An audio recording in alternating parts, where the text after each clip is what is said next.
So David Mhlanga holds a PhD. He is a senior research fellow at the University of Johannesburg. His research is in development economics, economics of artificial intelligence, and participates in financial inclusion, fintech, poverty, that's very interesting, the fourth industrial revolution, and the application of artificial intelligence and machine learning in business, finance, and economics, with experience in complex data analysis. He documented publication records in various peer-reviewed academic journals. He's also the author of the book Digital Financial Inclusion, Revisiting Poverty Theories in the Context of the Fourth Industrial Revolution. Is that right? Thank you.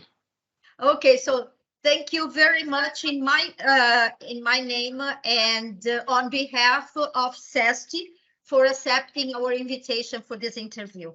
Okay. Thank you so much. Okay, since we are apart, you are in Australia and I am in Brazil, I'm going to start right away asking you the questions. Take your time to answer as you wish, okay? Oh, thank you so much. Okay, so my first question is, ChatGPT has attracted attention recently in many areas of knowledge. Education is no exception. And since I am from this area of knowledge, I would like to know what are the potentials in education? What do you consider its most relevant benefits and challenges? Oh, thank you so much for the question and for inviting me to be part of this important discussion. I really appreciate it. Now coming to the question, no, I see ChatGPT and most of these generative language models are doing a great service to the education sector, particularly for those in areas where access to education is a problem. And one of the points that I can start with is the issue of availability. When you look closely, the reason why many people in emerging economies, in developing economies, in rural areas do not have access to education, one of the factors is the unavailability of human teachers. So with the application of artificial intelligence, unlike human teachers, ChatGPT can be available around the clock every day. It can enable students to learn, get support, get resources whenever they need them. Unlike a situation where you wait for the teacher to come, you wait for your instructor to be available. So with the enough resources, the availability of maybe the gadgets, the internet, and of course electricity, students can have access to a wide range of resources whenever they need them, anytime. So this flexibility can enhance learning opportunities, especially for these students in remote areas. But I must emphasize that now for this to be achievable, especially in remote areas, there is need to ensure that technology is available to these students. They have the necessary tools, the necessary maybe cell phones and laptops to be able to access the internet and be in a position also to use these resources. And the other important contribution of ChatGPT, in particular in the education sector, is the multilingual support. Now we know that in this world we have many different languages. Some they speak French, some they speak English. For instance, for us we speak Shona. So language models like ChatGPT can have the potential to overcome these language barriers, because if the data is there to train the models, I think people can learn whatever subject they want to learn in their own language. So this multilingual support, it is one of the contribution of ChatGPT, especially in the education sector. So it can assist non-native speakers to be able to access learning. So the barriers related to language can be overcome, especially if we start to use these language models in education. So, but there is also one important factor where those who support language models, those who support artificial intelligence, they are coming forth with, and this factor is personalized learning. So language models like ChatGPT can provide personalized learning experiences, especially by adapting to specific needs and learning styles of individual students. So this can be a reality, unlike a situation where you have one instructor standing in front of the students, teaching them, in his own style. With language model, it is possible to provide personalized learning, personalized tutoring, where student, the environment is adapted in relation to the needs of the student, in relation to the circumstances around the student. Unlike a situation where you have everyone in one classroom, it is with artificial intelligence, with ChatGPT, it is possible to have this personalized learning. I can give a practical example. At one time, there was a student in one a lecture, a student who had a fracture, and the student was unable to attend the face-to-face classroom or face-to-face lecture. So what they did were to use, of course, what we are using here, the Zoom meetings, to connect the student at home, for the student to be in a position to enjoy or to participate in the lecture. So that personalized learning ability can be possible and become a reality with the application of artificial intelligence in the education sector. So I also want to highlight this factor, especially in developing nations or remote areas, that one of the problems of educators in remote areas is some of them, they lack the professional development, or some of them, they lack the resources to teach. They don't have textbooks. They might have one textbook in a classroom of maybe 50 students. So with the application of these language models like ChatGPT, it is possible that these educators will be equipped with the necessary resources.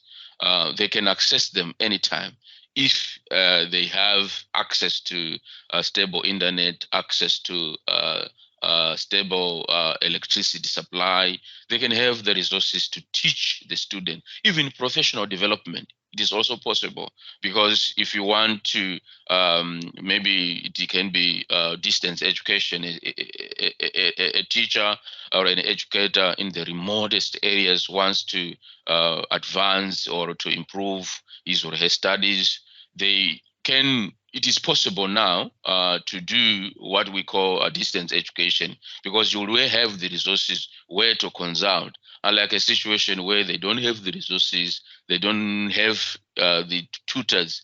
Some of them in other countries, you will have to go to the town or to the urban areas to get a tutor. So, but with the introduction of language models, it is possible to have your own tutor. So that's what I can highlight, that the application of artificial intelligence, generative language models in education can transform the education sector, allowing those who were previously excluded to be in a position to also participate in the education. So because education is a human right, and it can also help in the speeding the attainment of the sustainable development goals, access to education.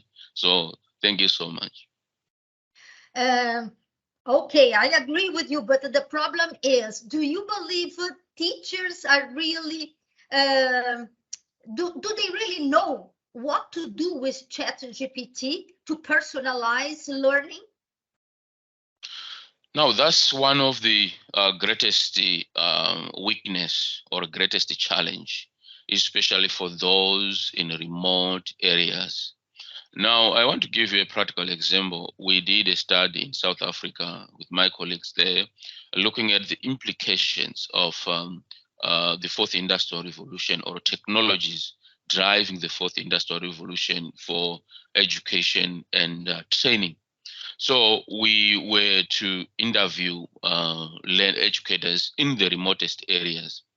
You know, one of the problems we discovered is that majority of the educators, especially those in rural areas, do not have the knowledge, the know-how to use these gadgets.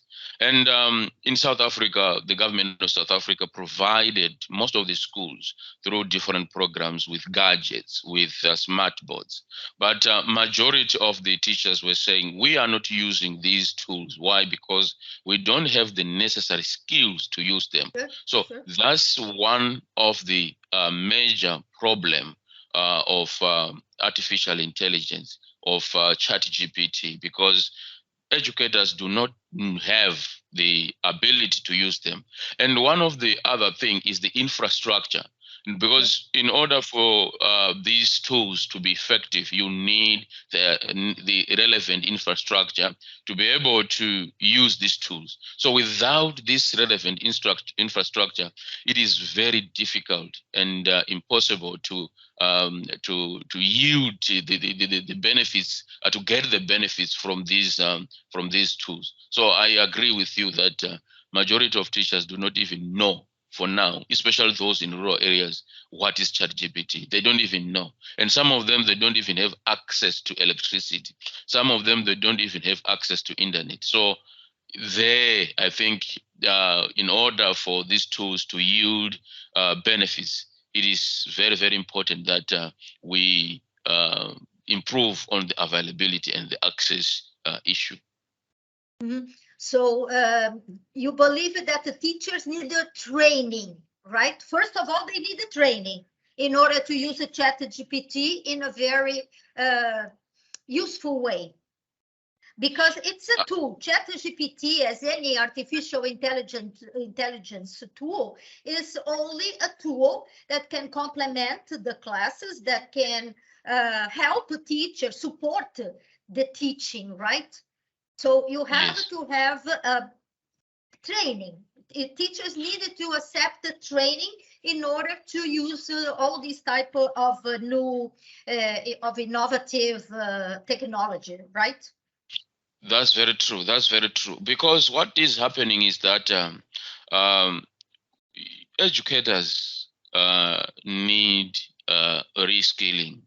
They need training, because we are seeing that artificial intelligence, there is no way we can run away from artificial intelligence. There is no way we can block, because one of the immediate solutions, or what universities around the world did when ChatGPT came, was to immediately block the use of ChatGPT.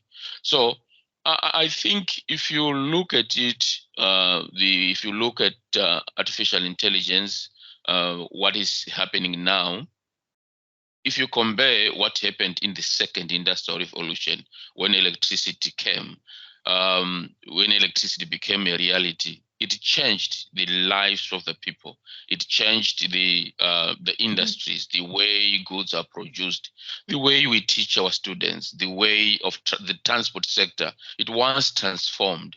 If you look at what is happening with artificial intelligence now, it is the same with electricity. Now artificial intelligence is the electricity of the fourth industrial revolution. So in order for educators or the education sector to benefit, there is need for reskilling.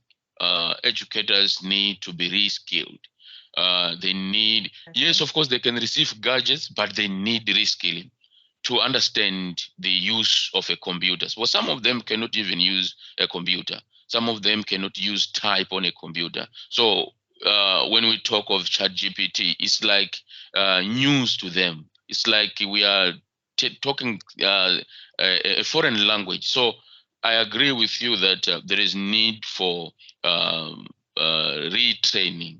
Educators need to be trained in order for them to be in a position to benefit or to get the maximum benefits from these language models like ChatGPT. Mm-hmm. Don't you think all these artificial intelligence gadgets, applications threaten the teachers?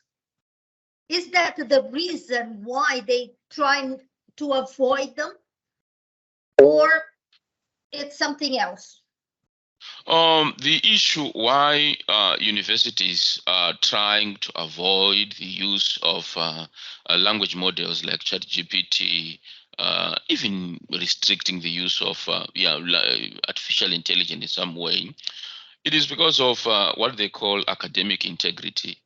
There is a potential for misuse. Students can misuse these tools, especially because if you look at ChatGPT, you can just go online and ask a question, and this tool can give you information, and it doesn't differentiate between peer-reviewed information from peer-reviewed journal articles, information from books, or the difference between the information from books and peer-reviewed journal articles and information from just a blog post. So when students get this information, and some of the students do not have that ability, because there is need to have that ability to see whether the information you are getting from these language models is correct.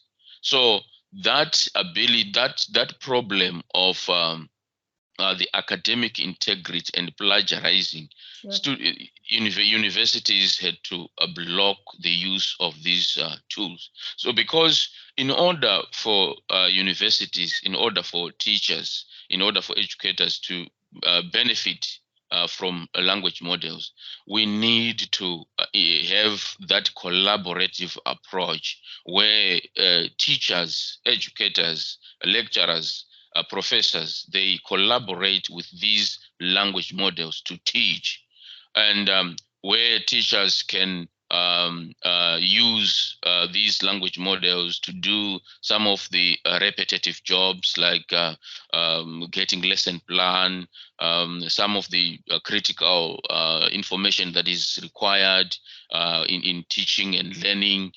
They leave that information, those duties to language models, and they focus on the real issues of teaching, engaging with the students. So when that collaboration is there, I think educators will benefit more. But now the problem is where maybe people now solely depend on these language models.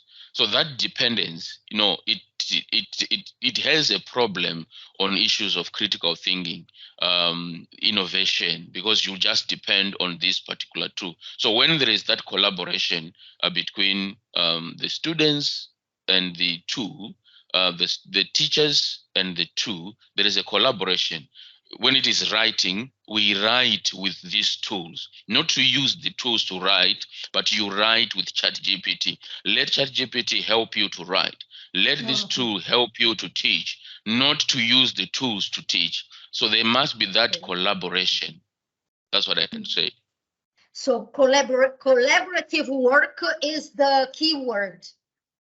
Yes, yes, yes, collaborative work. Let's collaborate with these tools. Let's not block the use of these tools, but find ways of collaborating with the tools, because artificial intelligence is here to stay. Oh, sure. Have you used the Chat GPT with your students? In terms of me in my work, I'm more into research, doing research. So what I've discovered is that language models like ChatGPT can help a lot to do research, especially when there's that collaboration. And again, I must emphasize that especially when the person who is using the tool has the subject knowledge. So if you have the expertise to use the expertise in a certain subject, you will be in a position to see whether the information you are receiving, you are getting from this tool is correct or not.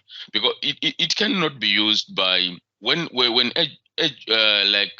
learners use this tool without the subject knowledge. It is very difficult because these tools have got a problem of hallucination. They can give you strange or wrong information. Sure. So there is need that subject knowledge. You need to have the knowledge to be able to see whether the information you are getting is true or it is wrong. So this tool is very, very important, especially in the education sector. When we collaborate with it, it can help a lot because it can provide, especially we have what we call complex problems. You know, yes, these complex problems can be addressed, especially when we use these language models. They can help you with some of the ideas that you could not imagine. So improving on those ideas, adding the context to those ideas, I think in research it can really help even in teaching. How can you help students use correctly ChatGPT? How can they learn what is really useful and what is, let's say, fake? Or that they should disconsider? How can they differentiate? How can teachers help students differentiate what is really good, productive, and what is not productive or is false information or something like that? Yes, so that's why we say that when we use language models like ChatGPT, there is no way language models can replace human teachers. That is impossible. True. Language models cannot replace human teachers. So when we use the tools to complement, but not to replace, I think we can use these tools in a more productive way. So coming to your question to say, how can teachers help students to use these language models in a more productive way? Now, one of the things is awareness. Let's talk about these tools. We should not shy away or block their use. We should have workshops where we train students how to use these language models in a productive way in their research. Let's have this awareness. Let's talk about it. Let's train them. instead of blocking the use of ChatGPT, training and familiarization is very, very important. So teachers should, and students themselves, should invest their time in understanding the capabilities, the limitations of ChatGPT. What are the limitations? What are the ethical issues? Because without this knowledge, without that knowledge, it is very difficult. Your students can misuse these tools. So there is need for us to talk about it. Let's talk about it. Let's have pledges where students, they have to honor their pledge to say, when I use these tools, I use them in a productive way. And this and human teachers should always be there to provide guidance. Sure. Teachers must be there to provide guidance, to provide that emotional support. Because without that, I think there's a big problem. Because educators must be there to try and see whether the information that is coming from these tools is correct or not. So that familiarization, the training, let's talk about it. Let's have the dialogue. Let's not block the use of these tools and start to teach learners how to use these tools. Let's introduce artificial intelligence in some of the courses that we do. Let's introduce some of these tools. Let's have these ethical ways of using these tools be introduced in some of the courses. When that happens, when that awareness is there, that training is there, the knowledge is there, I think educators will start to use these tools in a productive way. The way they were using Google, you know, Google, there is that possibility of just taking information from Google. But from time to time, educators were emphasizing the issue of plagiarizing. You should not plagiarize. You must use Turnitin. You must use, so the issue of using those this software that detect whether this information is coming from language models, or this information was just produced by language models. It is very, very critical. We need to use these platforms to detect all these anomalies. So you would say that, first of all, the teachers have to have training, to have skills in order to use the tools, not the right tools, but the tools that are around, right? Not to be afraid of using a tool because he or she does not know how to use it. So it depends, first of all, on teachers' training. Second, as the teacher is confident in using the tool, he can help the students be confident in using the tool as well, right?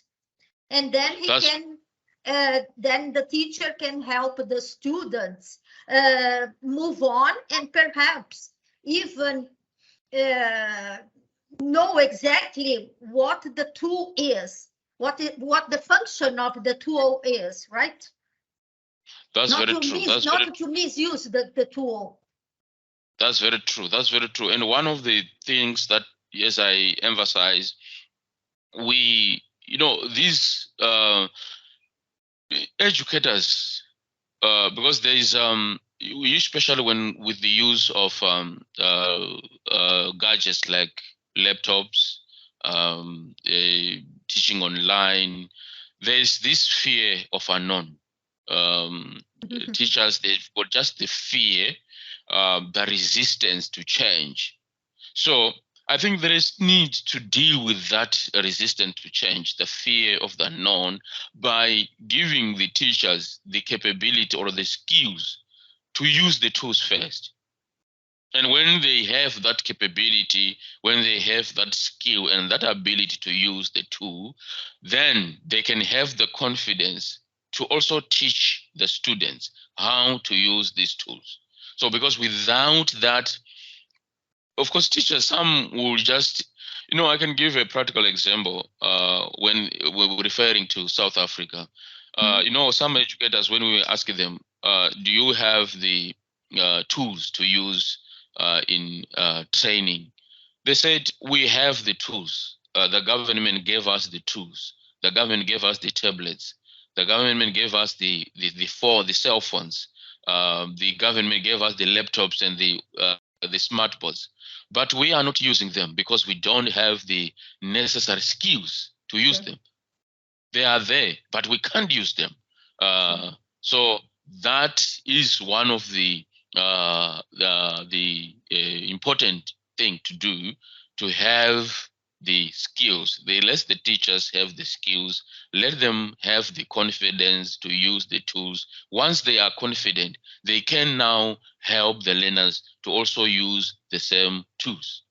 Do you think the biggest problem of using these tools, besides having all this ability to use them, is the misuse of the tool? Yes. Now and how? Let me ask. I think the question is also this: do you think this misuse of the tool and the plagiarism are the biggest drawbacks of all these tools of using artificial intelligence? Yes, so in the yes, immediately when ChatGPT came, one of the greatest challenges was the issue of academic integrity. That was one of the greatest challenge, especially in the short term, where universities has to respond. Of course, depending on the circumstances around different universities, they responded to block the use of this tool. But I must indicate that the issue of misuse is not only the problem of language models. One of the other problem of language models is the lack of contextual understanding. These ChatGPT can sometimes generate responses based on the patterns of the data, the training data, the data that was used to train that model. It generates responses. So it struggled to understand the broader context of students' learning journey. Like in my country, South Africa, here in South Africa, ChatGPT can't understand what is happening in a local village in Mhlanga, what is happening in Zimbabwe, in a local village in Zimbabwe. So that contextual understanding, it cannot give. So when it gives examples related to the data it was used to train it. So that lack of contextual understanding is also one of the problem. So it cannot access information about students' prior knowledge, what they learned in the previous year, where they are now. It cannot understand that. The learning history of students or the individual learning challenges. So these language models cannot do that. And so there is also the limit in accuracy and the relevance of the information and the responses. So it's also the problem. Apart from this issue of the plagiarism and stuff, the problem of lack of that context, the problem of hallucination, giving false information, it is also one of the problem. I must also indicate the issue of lack of emotional intelligence. Models, the ChatGPT, they lack emotional intelligence. They don't understand the mechanics, the way human behave, how human can interact. It can't have that. And they may not be able to provide that individual support, the empathy that is required, because human teachers can be empathetic. They can, if well, some learners, of course, especially in the early years, like the early childhood development, the ECD, some learners will have those emotional problems. They don't want to come to school. With a human teacher, with children, can come up with ways of trying and motivating these students. Some they come with chocolates, some they come with sweets, some they come with drinks to try and motivate the learners. Some can even change the mode or the way of teaching. Instead of having a face-to-face, they can go and play in the grounds to try and encourage the students to learn. So that the lack of emotional intelligence, these tools cannot have that emotional intelligence. Then there's also the problem of limited subject matter expertise. Like I said before, the ChatGPT, when you use it, it can't differentiate between information from a peer-reviewed journal article and information from a blog post. And when it takes this information, most of the time, it does not give real references. It cannot give you authentic references. So that problem, the lack of subject matter expertise, can be a problem, especially in education. So there's need for now to have human teachers who will try and see whether the information we are getting from these tools is correct or not. So that's why the collaboration issue is very, very important. So these are the problems, dependence on training data. So it depends on the data that was trained to use it.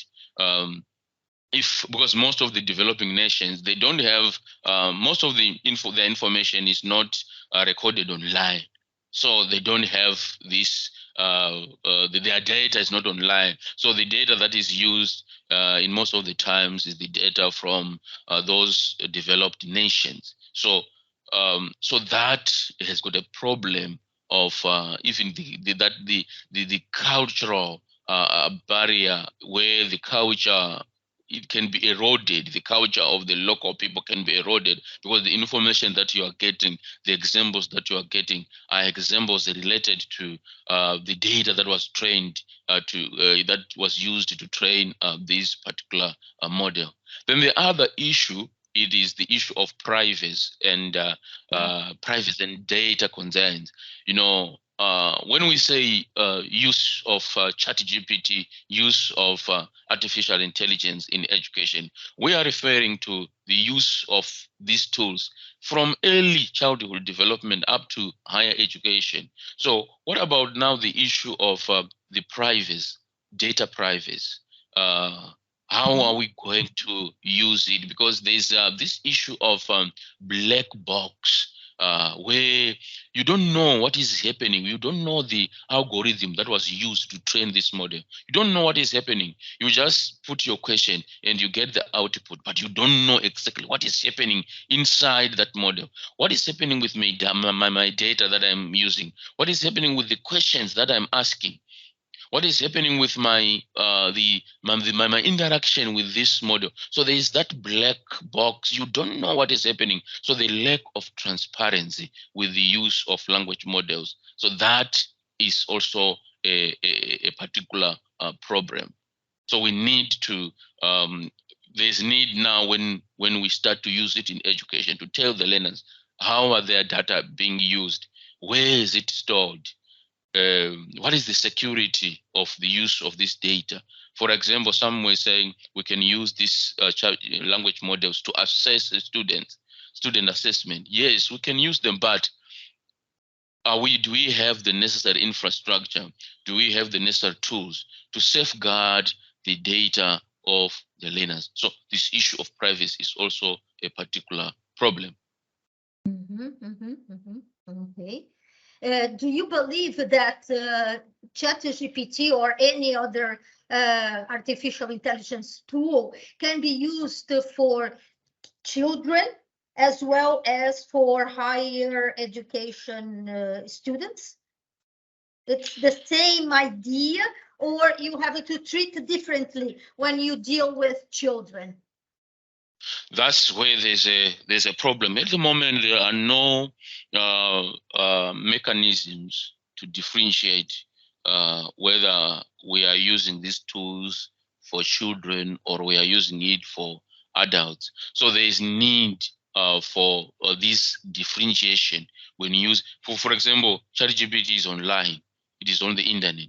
There is no mechanisms and ways of protecting young learners, because when we start to use, because of the computational power and the way artificial intelligence is improving, there is no way we can avoid the use of artificial intelligence for children, because our children, they also want those personal tutors. They want them to ask questions. They want them to get training, language training. But now there is need for these ethical issues to use these tools to responsibly, to have a differentiation between adults and children. So at the moment, there's nothing of that nature, but it can be used for children. It can be used for adults. I know of centers in developed countries like in America, where they use these tools for personal tutoring. They say we can use a ChatGPT, we can use language models as personal tutors for learners. But one of the things that I need to highlight is that these countries, they have the resources, they have got the infrastructure to try and safeguard the learners from from harm. So in countries like emerging economies, developing countries, where they don't have the mechanisms, the infrastructure to protect the learners from the potential harm when using these tools, it is very, very difficult. I have one more question. Many higher education institutions are prohibiting the use of ChatGPT. So, as from what you have said so far, I can guess that you are against the prohibition, this prohibition, right? Yes. You are in favor of using ChatGPT, not avoiding using it. Yes, for me, yes, I agree that the decision of higher education institution to prohibit the use of ChatGPT or of similar language models, yeah, of course, it depends on various factors and various considerations. Some universities, they came with consideration. So, but while there are valid reasons to prohibit the use of ChatGPT, while there are various reasons for such policies, I think institutions of higher learning should evaluate the specific context and the implications, to evaluate the benefits and problems, to weigh the benefits that ChatGPT can bring and the limitations before prohibiting the use of these tools. They should not just prohibit the use of tools and just remain quiet. Let's have conferences, let's have workshops where we discuss. And these workshops, they must be multidisciplinary teams, people from different areas, from different stakeholders.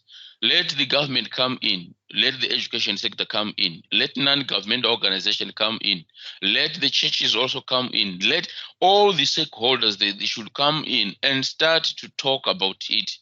Unlike just blocking the use of these tools, we need to have this dialogue. We need to talk about it and find ways of using these tools in a productive way, conscientizing our students, having those platforms or tools to detect whether the tools are used in a productive way or not, unlike just blocking the tools. So me, I think I support the use of language models, the use of artificial intelligence in education, because I believe it can transform education. It can allow those who were previously excluded, disadvantages, to be in a position to access education, especially those in remote areas, as I indicated before. So we need to weigh the pros and cons, the advantages and the limitations, and the ethical, of course, considerations around the use of these language models. Yeah, the problem is the people are afraid that the machine can take its place, right? And that's all what causes the biggest problem of not using anything that is different, anything that can threaten them, right? That's very true. Yeah, there's a problem, yes, where people now, the issue of being replaced. That's why, like I said, there is no way artificial intelligence can replace human teachers because of the limitations that I highlighted before.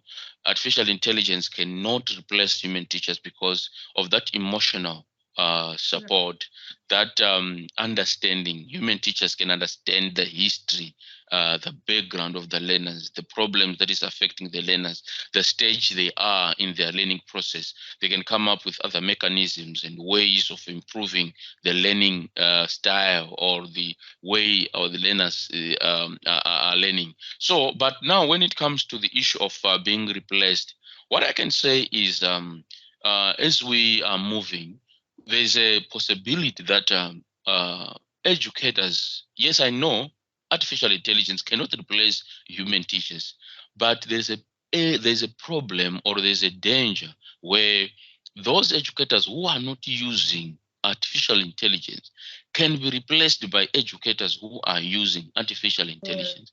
Because those who are using artificial intelligence, they'll be more productive, they'll be more effective compared to those who are not using artificial intelligence. Okay, I think this is my last. It was my last question. I have to thank you very, very much, David, for our talk, because I think it was very productive, right? I think I learned a lot from you, and I have to thank you very, very much for accepting our invitation. And I hope we can talk some other time as well, right? Thank you. Anytime we can talk, you just indicate that we need to talk. I think we can talk. Now, thank you so much for also this privilege to talk to you and talk about these tools. I really appreciate it. Okay, thank you very, very much, David. See you some other time. Okay, thank you so much. I appreciate it. Okay, thank you. Thank you.